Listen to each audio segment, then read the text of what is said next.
আসসালামু আলাইকুম রহমতুল্লাহ। আশা করি সবাই ভালো আছেন। পাসপোর্ট সংক্রান্ত আমি এর আগে একটা ভিডিও আপনাদেরকে দিয়েছিলাম যে নতুন পাসপোর্ট করতে কী, কী লাগে। তো একটা জিনিস এর আগে আমি বলি যে একটা জিনিস বলা হয়নি আপনাদেরকে যে পাসপোর্ট করতে যে আমাদের বর্তমানে মেইন যে সমস্যা হয় যে নিজের আইডি কার্ডের সাথে বাবা মার আইডি কার্ডের নাম মিল থাকে না। যেমন ধরেন আমার নাম ইমদাদুল ইসলাম, আমার আইডি কার্ডে আমার বাবার নাম দেওয়া আছে মোহাম্মদ রুস্তম আলী, মার নাম লিলি। কিন্তু আমার মার আইডি কার্ডে দেওয়া আছে মোসাম্মদ লিলি বেগম, আর বাবার আইডি কার্ডে মোহাম্মদ নয়, শুধু রুস্তম আলী আছে। এই যে মোহাম্মদ রুস্তম আলী আর শুধু রুস্তম আলী, এই যে লিলি আর মোসাম্মদ লিলি বেগম, এই যে নামের একটা প্রবলেম, এই প্রবলেমের কারণে পাসপোর্ট অফিস আমাদেরকে হয়রানি করায়। এর জন্য আমাদের কী করতে হবে? এই জন্য একটা জিনিস আপনি লক্ষ্য করবেন যে আপনাদের যে চেয়ারম্যান আছেন পৌরসভা, একই নামের একটা প্রত্যয়ন পাওয়া যায় যে লিলি এবং মোসাম্মদ লিলি বেগম, রুস্তম আলী এবং মোহাম্মদ রুস্তম আলী একই ব্যক্তি। এই নামে একটা প্রত্যয়ন আপনি করে নিয়ে যাবেন। এটা যদি আপনি করে নিয়ে যান তাহলে পাসপোর্ট অফিস আপনাদের কখনো ঘুরবে না।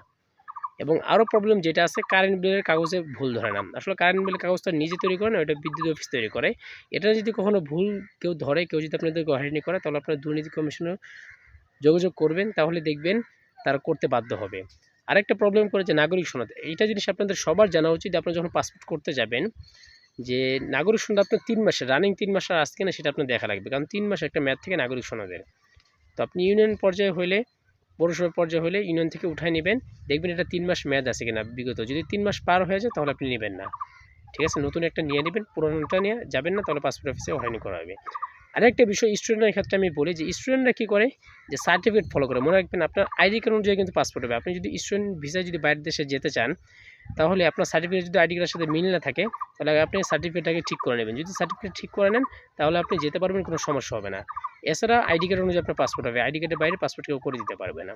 তো এই বিষয়গুলো সবাই মাথায় রাখবেন। ভিডিও ভালো লাইক কমেন্ট এবং সাবস্ক্রাইব করবেন এবং আপনার বন্ধুদের সাথে শেয়ার করবেন।